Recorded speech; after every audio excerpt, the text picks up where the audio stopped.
Hi, I'm John Byrne with Poets and Quants. Welcome to another edition of Friday with Sandy. That would be Sandy Kreisberg, HBS Guru. Hi all, Sandy here, And checking in from the conning tower. And we have a really exceptional and non-traditional MBA applicant who is a musician of some note. His undergraduate degree is actually in piano performance.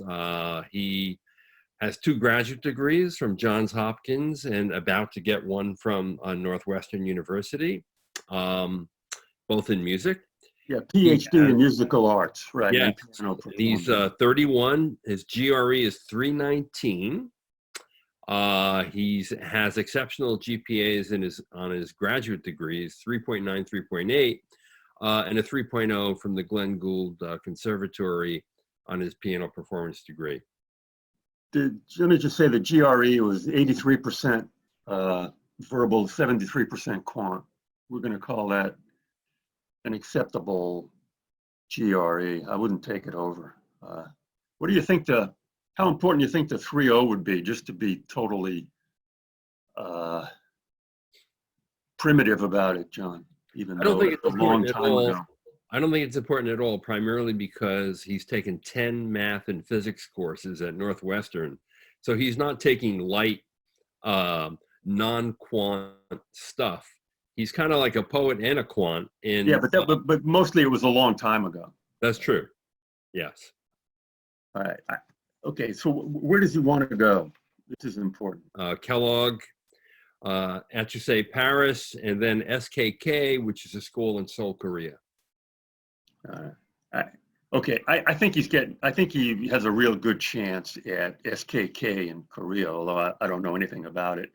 And what do you think his chances are at HEC in Paris? Very high. Yeah. Very high because he's, American. Yes, and that's a big deal. But the other thing is, look, he's such a non-traditional applicant that he immediately jumps out of the pool, no matter where he applies. And then it's a question of the stats. And is Sam merely a professional student who just doesn't want to leave the college campus? Right. Okay. Yeah, we mentioned that the leading American school for arts management is Yale. Did we mention that? No, we haven't mentioned that yet. And that's real important. Be on the list. Definitely. Sam, apply to Yale. Okay. Yeah, sure, you really should. Yeah. Or what do you know about Yale, Sam? Well, I know a lot of musicians and music theorists that come from Yale, and over the past few days, I've been researching their business school, and it looks quite appealing. So. Yeah, they're the leading place in arts management. And plus, Yale would be a great environment for you. Yeah, and it's Yale, which is a great place. Can't go wrong with Yale. And guess what? Your Korean girlfriend will understand Yale. Yeah, maybe. What is John? What do you think the chances are here at Kellogg? I think they're really good because he's sitting in Evanston right now. He's getting his doctorate, I guess, right, from Northwestern. Sam, have you made contact with them? I went to one of their open admission days, so yeah. And so beyond that, did you ever speak to an admissions officer? No, I didn't speak to an admissions officer personally. I think Kellogg is iffy. I think what you might be able to create a side door there. By that I mean maybe someone at the School of Music where you are attending knows someone there. I would really network very, very hard, and they are open to that. Ask some of the people at the Bienen School of Music at Northwestern whether they know people at the business school, or just try and find someone there who's simpatico, or someone there who teaches arts management, and go over and visit with them. I'm serious. That's a good idea. It'd be a great idea to find a faculty member and have a coffee with that faculty member who's in this more creative area. Yeah, if you sent an email to the guy at Kellogg who teaches arts management with your resume and say, could I come to your office hours? Yeah, I would do that. Oh, great suggestion. Coffee's too much. Say, Yeah. can I come to your office? Well, yeah, hey, professors, Yeah, I know. they don't want to make a date for coffee. That means they have to come to campus that day. They've So you're already showing up at the office hours where no student knows. they've already signed. Yeah, nobody comes to office hours anyway. So that is that's what I would do. That's Okay. a good idea. Uh, And what should that conversation sound like, Sandy? I'm interested in going to business school. Could you advise me what what it would be like, what Kellogg is like? That's the charade that's involved. But what you're really doing is saying, without saying it, can you help me? Yeah. It's a very delicate. This is stuff they don't teach in business school or any place else. It's a very, very delicate conversation. Yeah, it's more about, look, I'm a non-traditional student. Would I ever fit in here? What can I really learn? This is what my Yeah. So that's the stuff you're asking, even though the real question is, hey, could you help me? Yeah, which should be left unsaid. Right. Sometimes, and the guy he might say, boy, yeah, I'd like to help you. I could, the professor obviously knows the admissions fee. A professor at a business school could usually get you in, don't you think, John? Yeah, very often. And Yeah. the other thing, I think If they're willing, if the professor is willing to call the admissions office, that's a tremendous boost. And you should do the same thing at Yale. Yeah. So I realized you signed up for this to just get some academic advice, but the real advice we're giving you is very, very hard advice. You're going to try and make it happen. Sure. Yeah. Mm-hmm. More so, you more so than, some kid, some standard applicant from a consulting or finance background can't make it happen. He's just got to, break out of his cohort. But in your case, you've got to make it happen. Mm-hmm. I got to say, I'm thinking about this and I'm thinking, well, would Chicago Booth and NYU Stern be good for you? Here's why. So then the question becomes, what other schools?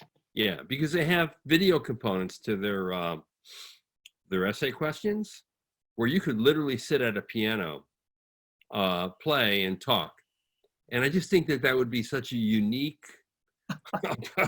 marketing tool for you. That would be good. Seal the deal, man. Okay. Yeah. Yeah. Yeah, you sit in a Steinway and you play a little Bach or Mozart while you're talking to them about why you want to go to business school. Okay. Yeah. Look at that. Yeah. Absolutely. Come on. Chicago Booth has this element in their application. So does NYU Stern, where you just send the video in. And I think, man, that's a good tip. But you ought to look at those schools anyway. Okay. Yeah. I think it would help being in a big city. Yeah, definitely. Yeah. With a very strong arts community. So being in New York would be great. Yeah. What about Columbia, actually? Yeah, Columbia is a good bet for you as well. I mean, it's a big university. They have a lot of things going on. There's a lot of intersections. They have a vast number of electives that would allow you to tailor and customize your MBA for your purpose. Yeah, totally. And also, if you could network at any of those other schools, that would be helpful. But you should really focus on Kellogg like a laser. Yeah, since you're right there. Sure, yeah. There, and you could just go to the office hour of the prof and see if you can turn something up. Now, what about the GRE 319? It's the breakouts are 83 and 73. That's marginal. I don't know. Did you study for it? No, not at all. You think you could do better if you took it again? Sure, you would. Yeah, I think so. Last night, I actually just took one of these GMAT practice exams, totally cold, empty stomach, got a 680. So I think a month of studying and I could do acceptable there. Yeah. It's a tough call. I'm not sure. Yeah.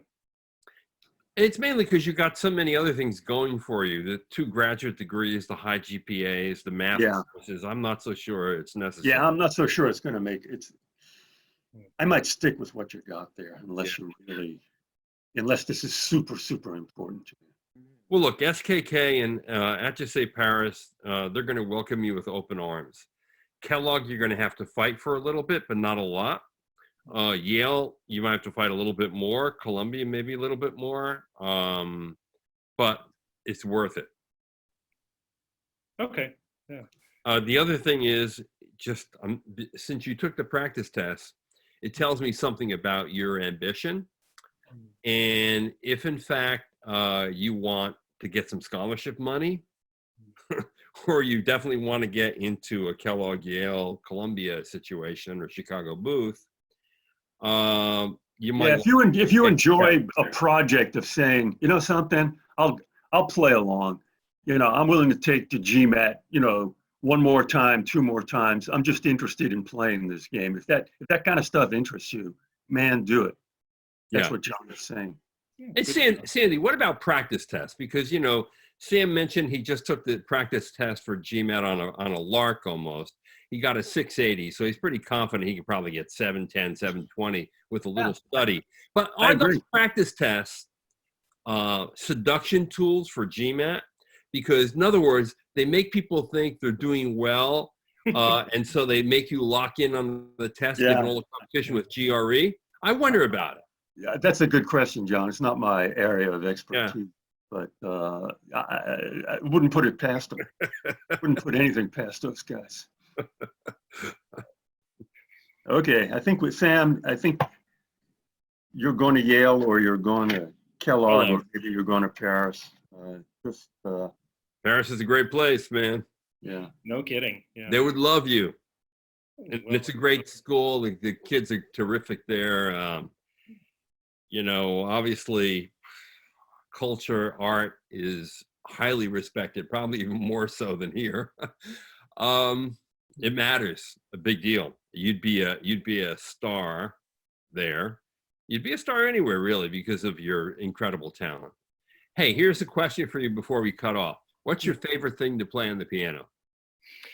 Oh goodness. Well, I'm a little bit of a masochist, so I've been enjoying Beethoven's Diabelli variations. It's a rather long composition, but it's inspiring in a way that almost no other composition is. Beethoven is such a role model for composing era-shifting compositions in spite of his physical deterioration. So this guy can talk music. I'm impressed, Sam. You're a musician. Oh, thanks. You guys are really encouraging. I don't know if I deserve it, but well, good luck to you. We're rooting for you. It should be fun. Let us know how your outcomes. You know how it all turns out. Yeah, I definitely will. Can I ask you a question? Like what should I look for in terms of a recommender? I mean, my background is very non-traditional. I haven't had really much experience working a full-time job. You know, should I ask someone who I've played a concert with, or a music teacher, or? Well, what about someone who knows about one of the concert series that you organized, one of the more successful ones? Okay. And can talk about all the discipline that you showed, the know-how, the passion to make it come off well. Is that possible? Yeah, that's definitely possible. Because then that goes to the entrepreneurial drive or spirit that you have that's demonstrated by your creating those concert series in Canada. Wait, don't you know a professor at the Northwestern School of Music? Oh yeah, I know a bunch of professors there.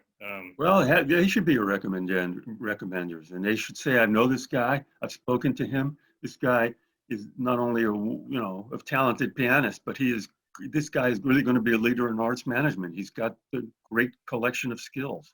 That's what they should say. And that's exactly what they need to say.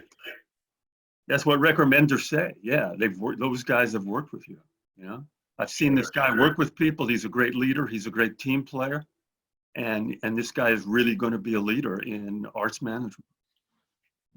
Sure. Yeah, it's little bit worrisome when a lot of the schools seem to express a reluctance towards accepting like academic references. So that's Yeah, your why- situation's a little different.